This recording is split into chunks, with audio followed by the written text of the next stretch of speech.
but it does not prepare you for President of the United States. The campaign trail heats up as people in New Hampshire get ready to head to the polls. We have a live report from Manchester. And we are also live in Haiti, where President Martelly has stepped down. More on the country's search for a new leader. And joining us in studio, Haiti's former Prime Minister Laurent Lamothe to discuss the turmoil in that country. Good morning and welcome, everyone. Glad you could join us. Michael is off today, and Glenna is on assignment in New Hampshire, where the next round in the primary season is about to get underway. There was another heated Republican debate last night, with gloves coming off and the boos raining down from the crowd. Local 10's Glenna Milberg has been on the road for quite a while now. First in Haiti, then to Iowa. Now we find her in Manchester, New Hampshire. Glenna, good morning. How is the Granite State?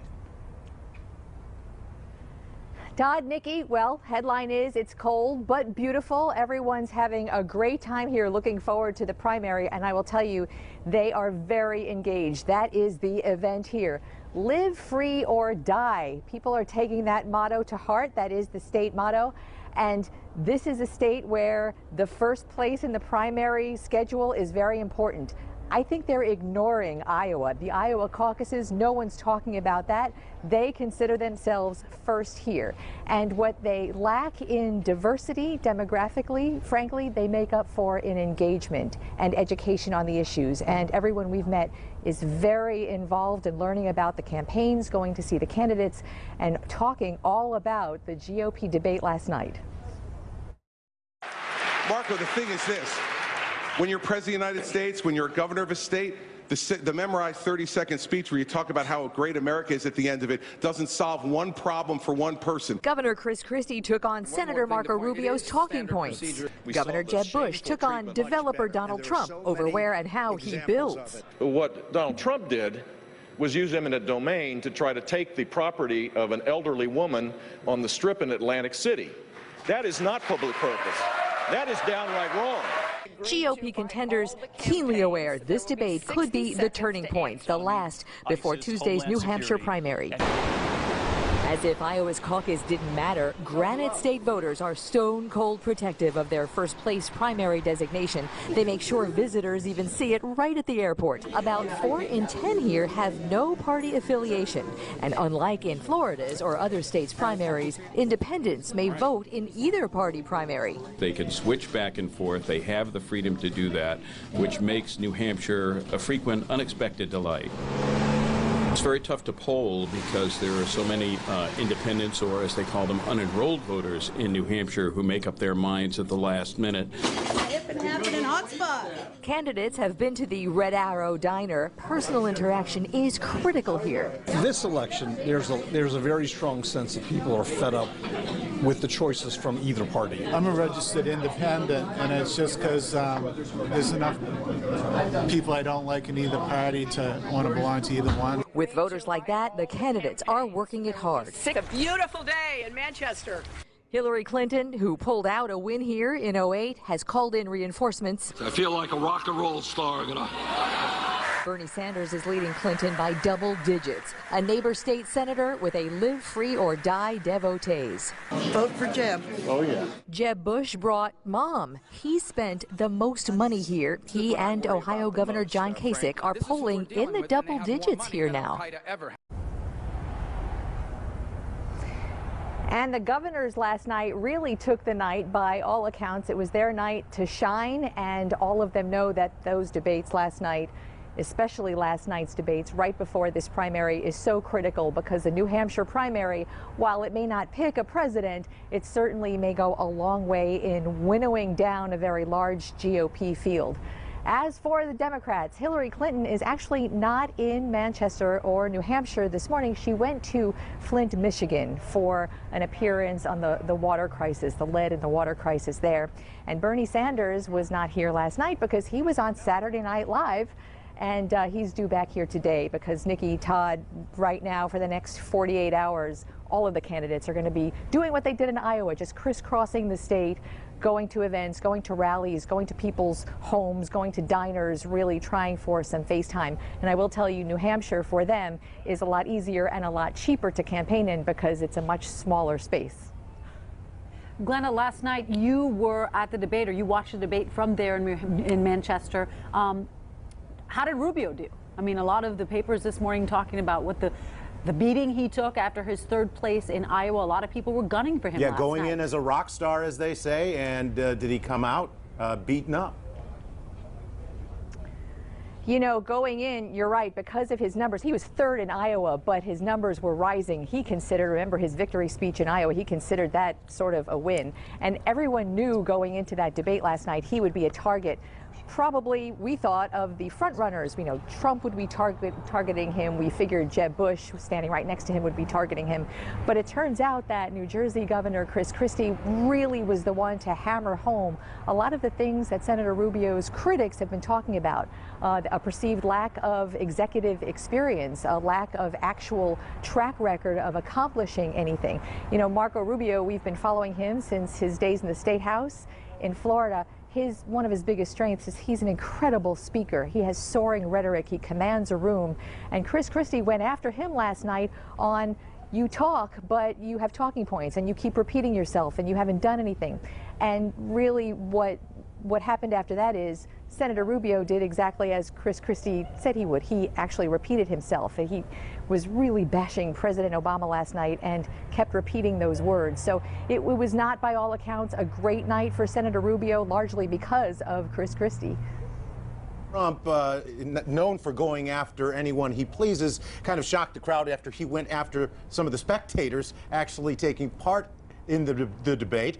Surprising, and many saying the first time they've ever seen anything like that. Are you talking about Donald Trump? I'm sorry, I missed the beginning of your question. When Trump was booed and he said that they were Jeb supporters. He may not have been wrong. That room was filled with invited guests, and a lot of them were supporters, and Jeb Bush here has a lot of supporters. We in Florida, who have lived with Governor Jeb Bush at the helm of our state, a lot of people are very surprised that he hasn't been polling well. He's been in the single digits because he is a smart man. He does have executive experience. He does not have a rock star persona. Perhaps that has hurt him in the campaign so far, but that's a media thing. That's an attention thing. Here he's polling in the double digits. Here in New Hampshire, he really has a tremendous following. And Jeb Bush really stepped it up on stage last night and went after Donald Trump. And Donald Trump did what Donald Trump does. But I will tell you, on the GOP side, Trump is in the lead in the polls here. On the Democratic side, Bernie Sanders is polling 2-1 over Hillary Clinton. And that's not surprising. Bernie Sanders is a senator for decades right next door in Vermont. But these two top polling in their parties, these are the rebel candidates. And New Hampshire is sort of a rebel voting state. These are people who are not really looking at party affiliation as much as the rest of the country might. They're looking for a candidate right now, as we've been hearing, who will go in and shake things up because they don't like what's happening. So it'll be really interesting to see what comes out of the New Hampshire primary vote-wise. And now you have Secretary Clinton, who is the underdog here, and using that to sort of say, well, I'm going to manage expectations. I don't expect to win, but if I come close to Senator Sanders, who's a rock star here, I'll consider it a win. She of course, won New Hampshire back in 2008 when Barack Obama was expected to. So the great fun of the New Hampshire primary is sort of not knowing what's going to happen, even what the polls say, because the polls are all over the place too. So it's really going to be an interesting time here for the next 48 hours. Todd, surprises Neki? come in all small right, Glenna. states. Hope you took your vitamins. It's going to be a busy 48 hours. Glenna Milberg, live in Manchester, New Hampshire. Well, after the break, folks, we're going to talk about the crisis in Haiti. Yeah, Local 10 anchor Calvin Hughes is live in Port-au-Prince as Haitians look to elect a new leader. We'll have his report next.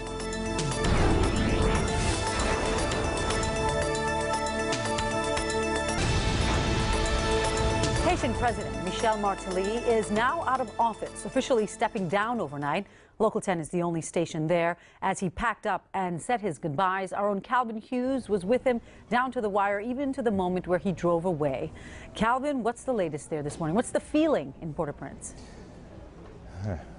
Well, Neki, this morning, Michel Martelly addressed the Haitian parliament for the final time today. Deputies and senators he talked with for about an hour today, and it appears that those are the people who will select a new president. Select, not elect, but select a new president for this interim government that's going to take over for the next 120 days.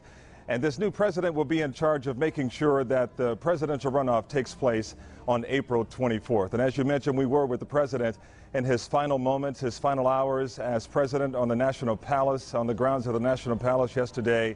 And this is a president who really loves to live in the moment. And this man was no match for that intense and deep emotion of that moment yesterday when he was walking out of office literally for the very last time. And so let's take a look back at how everyone just broke down in tears.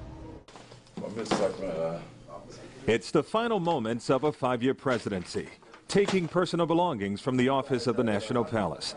Haitian President Michel Martelly marking his final minutes in office, taking pictures, walking the halls, to say goodbye to even the secretaries. Then it's down the stairs for the final time, walking out to a grateful staff. Martelly fighting back the tears. But this is a president who lives in the moment, and that makes him no match for emotion. Unconventional until the very end. Dancing with security guards with big guns on their backs. Martelly told me he had one final act as president. When you offer them a bus like this? Turning over a social program he started for people who used to live on the streets, to drive vans to earn a living. Haiti's constitution says Martelly must be out of office 1 minute after midnight Saturday night. President Michel Martelly leaving the grounds of the palace for one final time as president of his country. It's democracy at work, but sometimes democracy can be messy, powerful, and painful.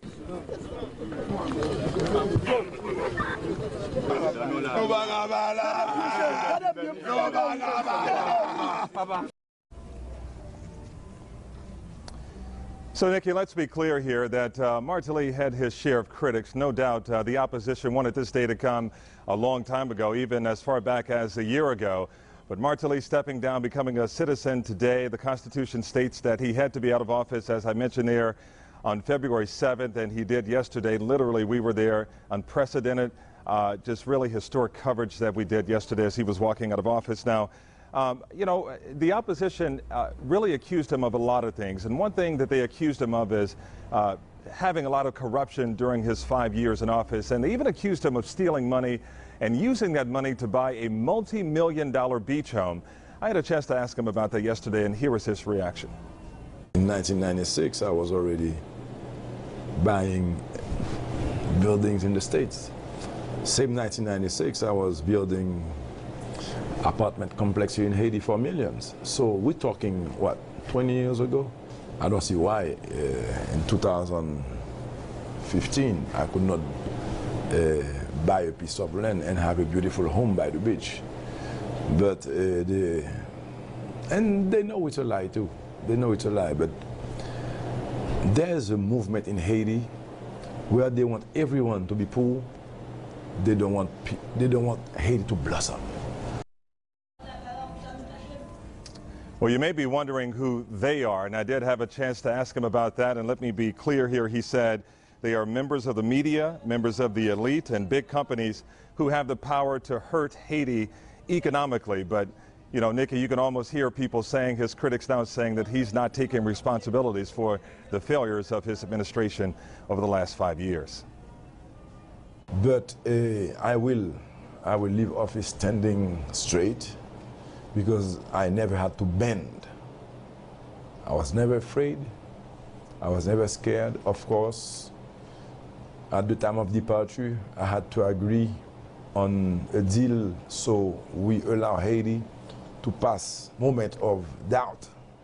I wanted to be part of those who work, who invest in stability, because I understand the need of keeping Haiti stable for investment, keeping Haiti stable for tourism to come here, keeping Haiti stable so we stop sending wrong messages. So I was part of that deal. But Haiti has suffered great loss. Calvin, and Neki, that's the president talking about, and Neki, that's the president talking about how he was forced into the deal with the members, the key members of the Haitian parliament there. Calvin, obviously there's a lot of turmoil right now, but what will be the legacy of this president? Well, if you ask him, he said his legacy is basically the fact that, you know, he took over at a time when Haiti was literally on its knees. He took over in 2010, as you know, in January of 2010. That was that devastating 7.0 magnitude earthquake that struck this country, killed hundreds of thousands and left more than 1 million people living in tents, and destroyed just about every building in Port-au-Prince, including mostly every public school here. And the president, along with the former prime minister, who I know you're going to have on the show here very shortly, former Prime Minister Laurent Lamothe, they helped rebuild this country, and he says that's going to be his legacy. I asked him about that yesterday. Let's take a listen of what he had to say.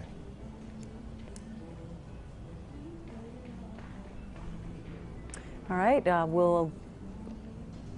You will talk about the million of the people who were under the tents, and you will realize that if you want to see a few more tents, you have to really dig, because most people are back at home. If you want to talk about the streets that were paved, that are paved, we will talk about kilometers. You know how many schools we built? Almost 500. You know how many big hospitals we built? More than a dozen. Big hospitals. You know how about health centers we built? Probably hundreds. So that's the president in his own words, talking about his legacy, what he hopes that history will remember about his 5 years in office. And he did not dismiss the idea of possibly running again for office. He has to sit out, according to the Constitution, he must sit out 5 years and then try to run again. But he's hoping that his candidate, Jovenel Moïse, will have a chance to get into office and take over when that runoff election takes place on April 24th. Nikki, I'll send it back to you. Thank you, Calvin, live in Port-au-Prince. Well, coming up, we will speak with the former Prime Minister of Haiti, Laurent Lamothe. He joins us to discuss the country's future next.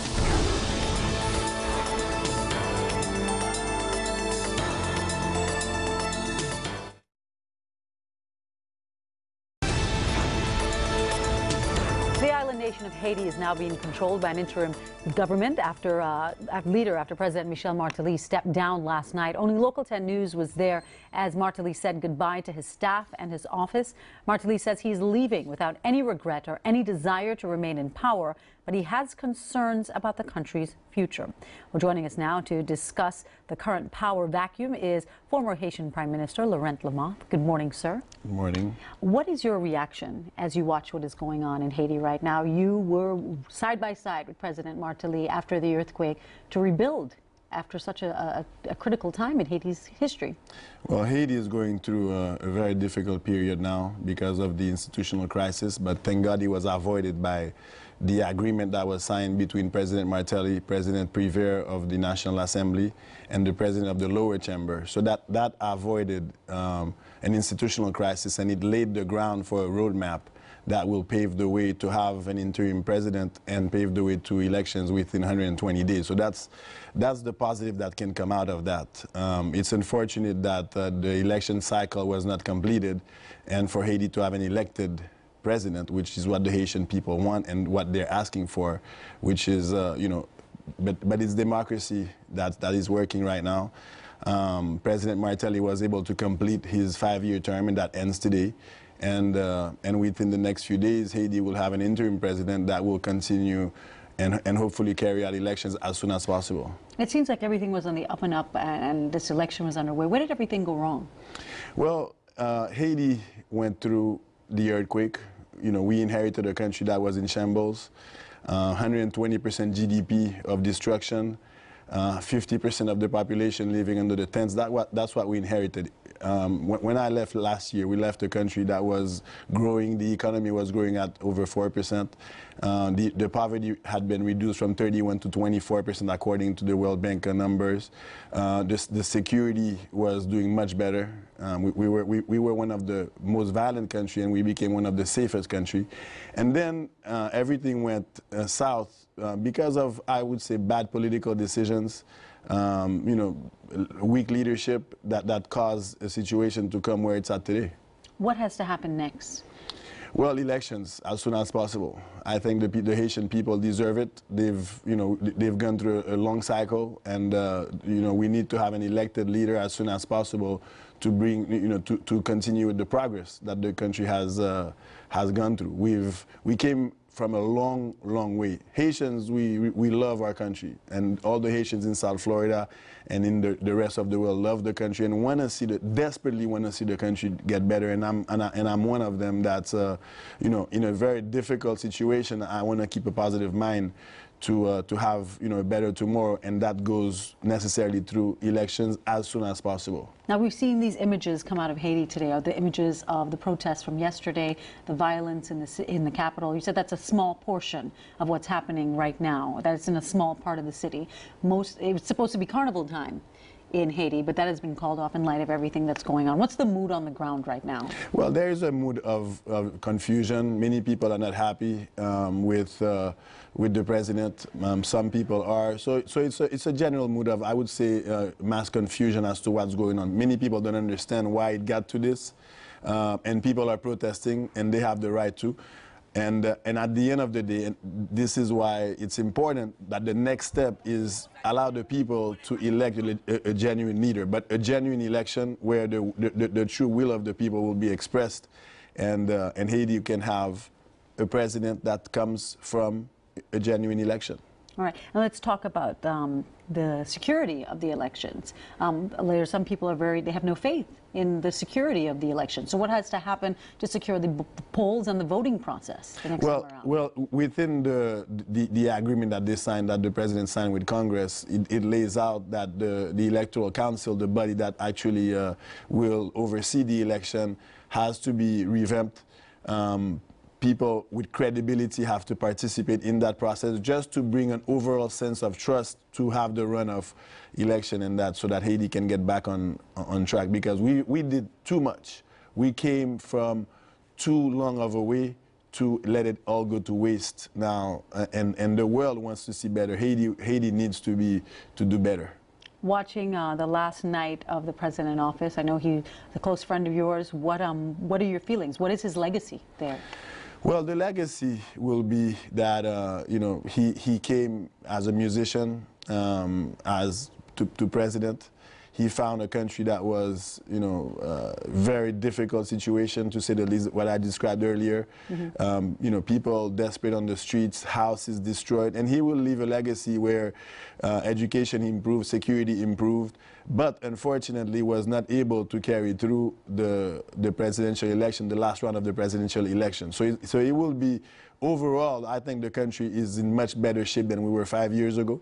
Mm-hmm. There is no question about that, but more could have been done to organize this election and finalize the round, and to have a more credible vote. Mm-hmm. Now, you are the longest running prime minister. You spent the longest time in office. Would you run for office again? Would you take a public office in Haiti again? For now, I'm focused on the foundation that I opened. I opened the foundation there. There is no way for me to participate in the upcoming election. So I want Haiti to do better, and this is my priority now, to get through this hump.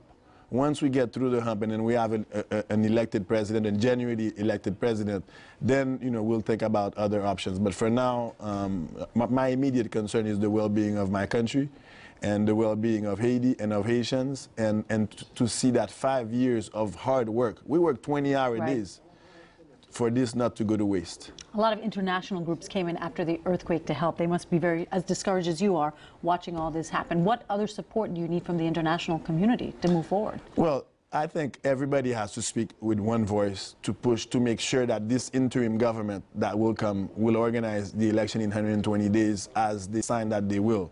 Because this should be the role of the international community. That's what I would advise to them, the investors, international institutions, everybody, the Haitian people need to talk with one voice to make sure that this election, the runoff, really happens in 120 days, so that we can get back to thinking of the people that need it the most. Because, in this debate, the weakest are those that people are not talking about. The people that are, building hospitals, building schools, building roads. This is what Haiti needs: security, investment, tourism. And that talk has taken a sidestep to go back to the old cliche that Haiti is failing again. And this is what all Haitians we have to avoid at all costs. Laurent Lamont, thank you so much for your insight this morning. Thank you. Well, still to come, folks, we take it to the Powerhouse Roundtable. We'll be right back.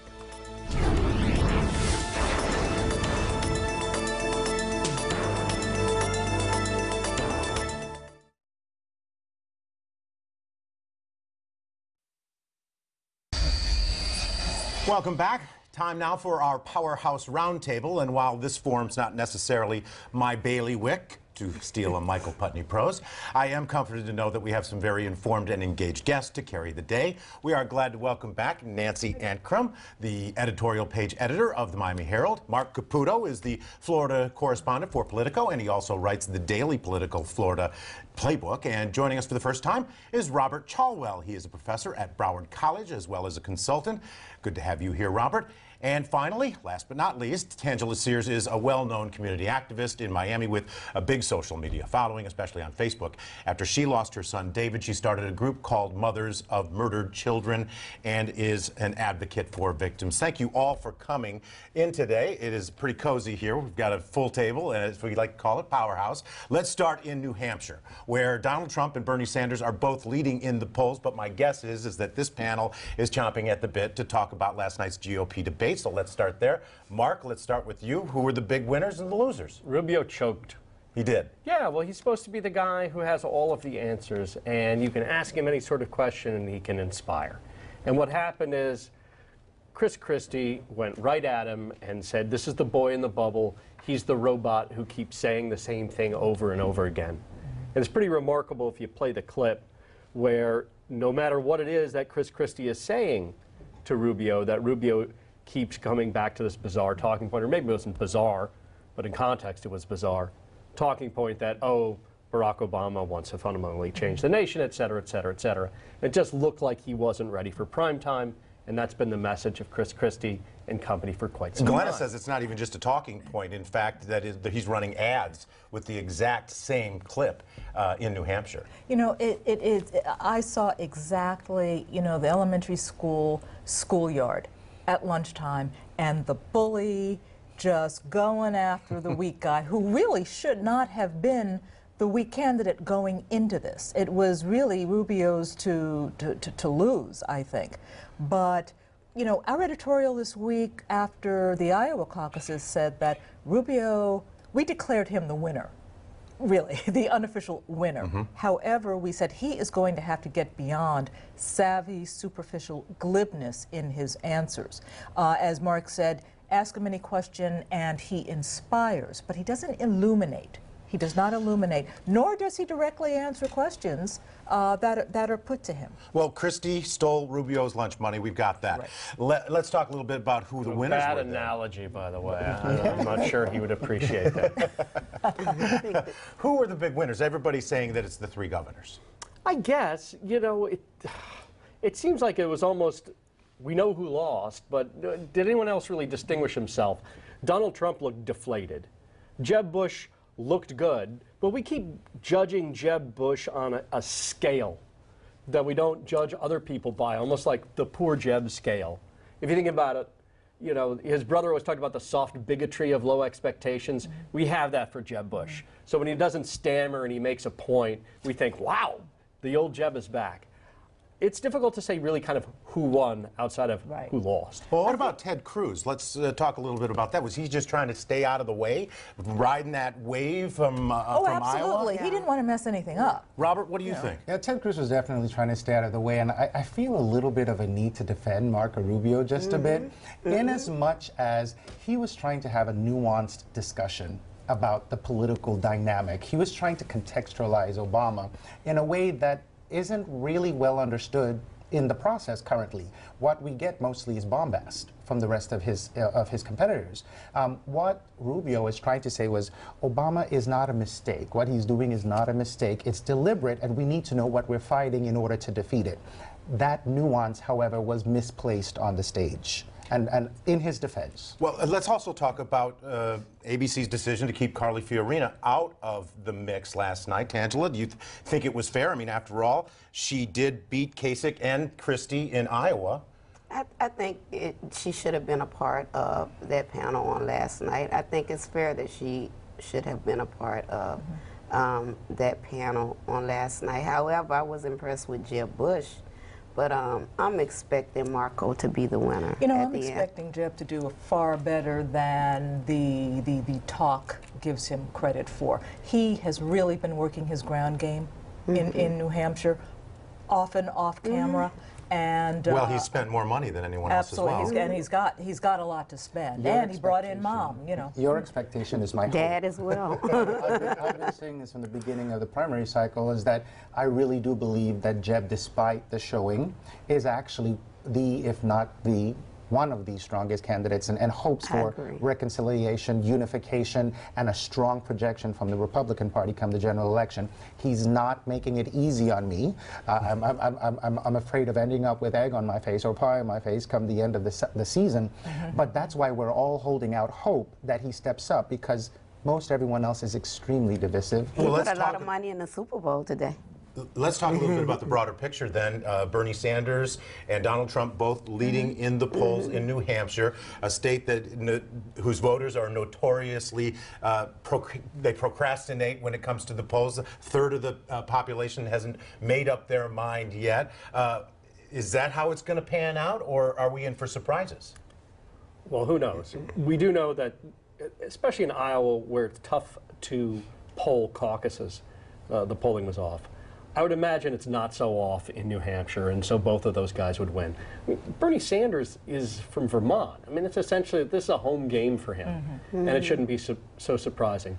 What is surprising about Donald Trump is that New Hampshire has developed its political identity, its economy, on the idea that voters have to come to us, and voters have to answer our questions over and over and over again. And Trump really hasn't done a lot of that. He's flown in, he's given his speeches, and he's flown out, hasn't done much in the way of handshaking. It sure seems to be helping him, but I would guess that when the final polling comes out, or better said, on Election Day, he's not going to be in the high 30s the way, or in the mid 30s the way he is now. He's going to be a little lower, because what the polls aren't necessarily picking up is the true intensity of the actual voters who will show up to vote. And also the savvy of the voters, because the reality of the situation is that despite Trump's leading role, he's actually been exhibiting at the same time not to be convincing to the majority of the likely Republican voters. And so what we're now seeing is a redistribution of those votes based on whom extremely savvy voters think has the best shot. Is there anything that Hillary Clinton can do, or at this point is she just looking forward to South Carolina and Nevada? Yeah, just wait it out. She's ready to move on. She's moving on. Well, that's what we're going to do as well. We're going to move on. We need to take a break, pay some bills around here, and then we'll be back with more of our Powerhouse Roundtable.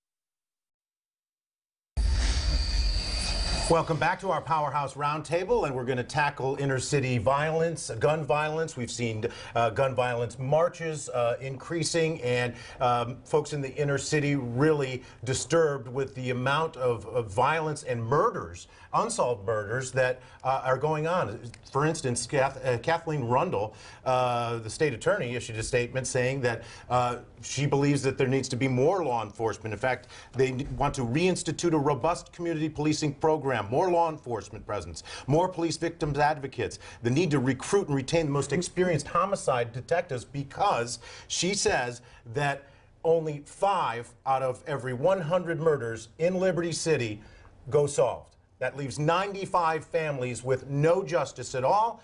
And the question is, if those numbers are correct, they are stunning, and what can be done about it? Tangela, let's start with you. I know this is very close, near and dear subject to your heart. Yes.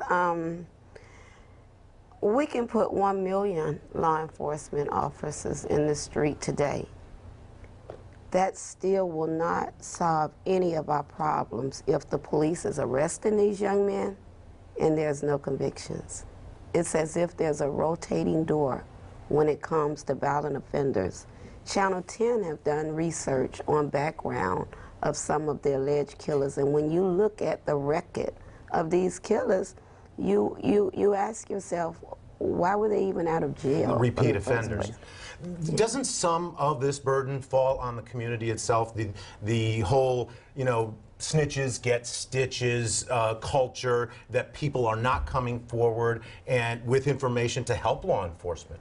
Well, I want to say this. We're working hard on House Bill 475 to protect witnesses' information, but I've had some concerns and questions ever since the rabbi situation, because I've been questioning people throughout the community in the streets, asking, have they ever asked you to do a sketch?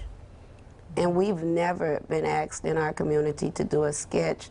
Back a couple of years ago, you remember when they brought witnesses in, they aggressively asked them questions, held them down there. None of that is done anymore. There's nothing that goes on aggressively out of these offices to make sure that these people are being caught. Well, Nancy, if they do hire more law enforcement officers, better experienced ones, do you think it can make a dent? It can make a dent, but again, it depends upon what happens after the arrest happens. And if the evidence isn't there, if the witnesses are not there, then they're going to be released. They're going to be allowed to kill again. And it is just such a shame that murderers are walking the street. So what's the answer? I think the answer is much support for and legislative support and the state attorney's support for this witness protection bill. I think it's very important. I think it's modeled on RICO. And also enforcing 1020 life. It exists. It's on the book. It's a law. 3 strikes. We have laws that's on the book that can put some of these guys that's arrested for these felonies behind bars. We have laws in place to do that. But in the meantime, we are working hard to try to put something in place for witness, so witnesses are protected. So they can feel safe. About a week ago, there's the story in the Miami Herald of the teenage boy pulled off of his bicycle in Liberty City, shot to death. Police show up. Everyone's taking video of the dead body. No one's helping the police figure out who it is. What we have to remember is that if the police are not trusted in the neighborhood, people are not going to talk to the police. It's beyond just whether or not folks are getting convicted or not, but Robert, it's whether they're getting arrested. Doesn't that trust work 2 ways? In other words, you have to earn it? Well, it goes back to that whole concept of community policing. Exactly. Folks don't really know what community policing is. They think it's just a presence, but it's not just a presence. It's a relationship building. And there isn't enough investment in that to instill the type of trust that we need for evidence collection, for folks being willing to risk their lives, even with the protection. I think there's a twofold there, because Director Perez and the police department, and I can even say under Patterson, we have homeowners associations in our community. We have Crime Watch. Unfortunately, a lot of people that speak publicly, they're not a part of the every night meetings. But there's relationships between the community and police, but there's a different generation as well that's out there. Also, how many police are on bicycles in the neighborhoods? I mean, how many of them are actually walking a beat? I don't want to compare reporting to policing, but I know how very important it is in my job to make sure that I'm in Washington and that I'm in Tallahassee, where I meet people face to face, and I get to know them. It's a very similar thing. They're giving me information, we're trading information, you understand how things are going. We're going to have to leave it there. I want to move on, and I apologize for the segue. Now we want to talk about open carry in Florida. Perfect solution. Yes. Well, a bill recently passed in committee to have open carry here in Florida, some saying that will make Floridians safer. Will it? No. Oh, I don't know if it's going to make them any less safe. I do know that this sends the absolute wrong message to a state that wants to be progressive, to a state that wants to, from a state that wants to attract business, that still wants to attract tourists. I mean, what kind of message is that sending? Well, we have the most concealed gun permits of any state in the nation, including Texas. You think of open carry. You think of the Wild West, not South Beach. A lot of people very disturbed by it, but Second Amendment, you know, they love it. What problem is this solving? That has not been answered. Even on college campuses, this bill apparently would allow people to carry. I agree with you. What problem does it solve when the U.S. Attorney Office just arrested 55 people that were selling armed guns? You're going to have the last word quickly, I think if Nancy. Senator Miguel Portilla does the same thing that he did on his Judiciary Committee in the Senate, which is not give campus carry a hearing. If he does the same thing, then you know, he'll shut it down. All right. Well, after the break, we're going to check back in with Calvin, who is live in Haiti, as well as Glenna, live in Manchester, New Hampshire. So stick around.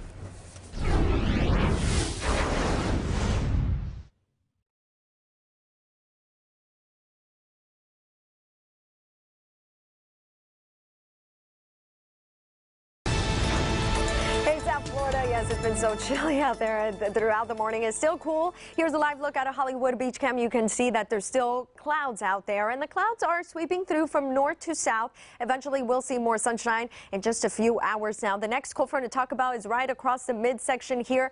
That will be coming our way quickly by Monday night into Tuesday morning, reinforcing that cool air. By the way, tonight we're dipping into the 40s, so wear those sweaters and have a wonderful Super Bowl Sunday.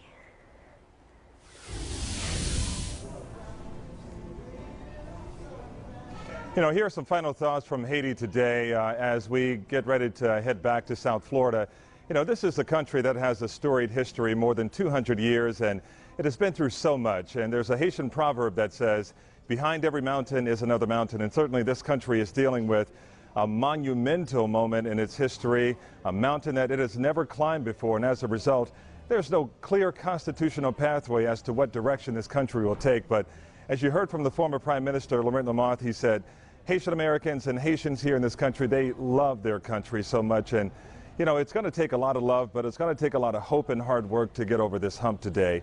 This is truly a moment in history that this country has never dealt with politically, and they will have to do a lot to overcome it. And the crisis and all of the violent demonstrations that have taken place in the streets over the last several weeks. So we're going to be covering every angle of that, and of course we'll have that all coming up in the weeks to come, in the months to come on Local 10 News, and of course the election coming up on April 24th, and then hopefully the inauguration of a brand new president on May 14th. And I have one final note, and it's unrelated to what we're doing in Haiti. I want to say happy birthday to my now 8-year-old son, Roman. Daddy loves you, and I'll be home very soon. Reporting live from Port-au-Prince. I'll send it back to you in the studio.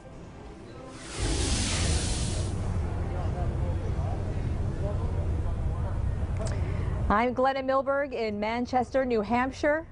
Our other presidential news, the next 48 hours here in New Hampshire is going to be critical for the 2016 presidential election. The primary here, first in the nation, 48 hours away. And for the next 48 hours, the candidates are all here crisscrossing the state for the last critical FaceTime in this, the Granite State. And the parties in the Granite State are between a rock and a hard place, you might say, because it will be the independent vote and the undecided vote that no doubt will determine what happens Tuesday evening in New Hampshire. 4 in 10 people have no party affiliation, and unlike in Florida, they are allowed to vote in whichever party's primary they choose. We've met so many people who still to this day are not decided. They're waiting to be swayed. They're waiting to hear good arguments. They're deciding on the candidate's position. A lot of that had come from last night from the GOP debate. A lot will come in the last 48 hours of campaigning, much of it face-to-face. A very engaged, educated electorate who will likely not pick the winner in November per se, but certainly may have a big hand in whittling down the field this coming Tuesday night. And we will be here for you with it all. I'm Glenna Milberg in Manchester, New Hampshire today, Local 10 News. Our thanks to Calvin and Glenna, and that's going to do it for us right now, but we want to know, of course, what you think. Yeah, we invite you to weigh in on any topic you like. Email, Facebook, Twitter, at any of these addresses. Glenna and Michael are easy to find, and they'll both be back next weekend. Stay informed, get involved.